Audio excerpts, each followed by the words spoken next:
Thalassery goods shed റോഡിലെ വീട്ടിൽ സ്ഥാപിച്ച 7 CCTV ക്യാമറകൾ കവർന്നു മോഷ്ടാവ്. ശിശുരോഗ വിദഗ്ധൻ ഡോക്ടർ അബ്ദുൾ സലാമിന്റെ വീട്ടിലെ നിരീക്ഷണ ക്യാമറകളാണ് കവർന്നത്. വീട്ടിലെത്തുന്ന കള്ളനെ പിടികൂടുന്നതിനും സുരക്ഷ ഉറപ്പാക്കുന്നതിനും CCTV ക്യാമറകൾ സ്ഥാപിക്കുന്നത് ഇന്ന് സർവ്വസാധാരണമാണ്. പലപ്പോഴും മോഷ്ടാക്കളെയും അക്രമ സംഭവങ്ങളിൽ ഉൾപ്പെട്ടവരെയും പിടികൂടാൻ ഇത് ഏറെ ഉപകാരപ്രദവുമാണ്. ഏതാനും ദിവസങ്ങൾക്ക് മുൻപാണ് അർദ്ധരാത്രി ഗുഡ് ഷെഡ് റോഡിലെ ഡോക്ടർ അബ്ദുൾ സലാമിന്റെ വീട്ടിൽ മോഷ്ടാവ് എത്തിയത്. വീടിന് ചുറ്റുപാടും ജനലിലൂടെ വീടിന്റെ ഉൾഭാഗവും നിരീക്ഷിക്കുന്ന കള്ളന്റെ വീഡിയോ CCTVയിൽ പതിഞ്ഞിരുന്നു.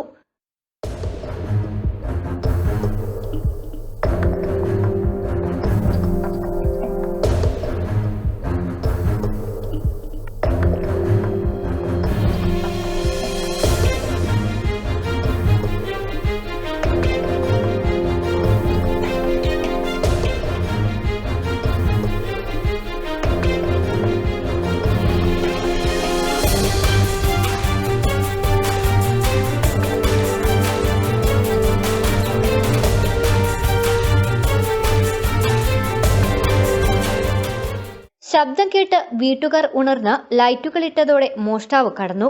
എന്നാൽ മോഷ്ടാവ് കടന്നത് വീടിന്റെ വരാന്തയിലും പുറത്തുമുൾപ്പെടെ സ്ഥാപിച്ച 7 CCTV ക്യാമറകളുമായാണെന്ന് വീട്ടുകാർ അറിഞ്ഞത് ഏറെ വൈകിയാണ്. വീട്ടുകാരുടെ പരാതിയിൽ തലശ്ശേരി പോലീസ് കേസെടുത്ത് അന്വേഷണം ആരംഭിച്ചു. സമീപകാലത്തായി തലശ്ശേരിയിലും പരിസര പ്രദേശങ്ങളിലും ഉൾപ്പെടെ മോഷണ സംഭവങ്ങളും പിടിച്ചുപറിയുമെല്ലാം വർദ്ധിക്കുകയാണ്. News bureau, Thalassery.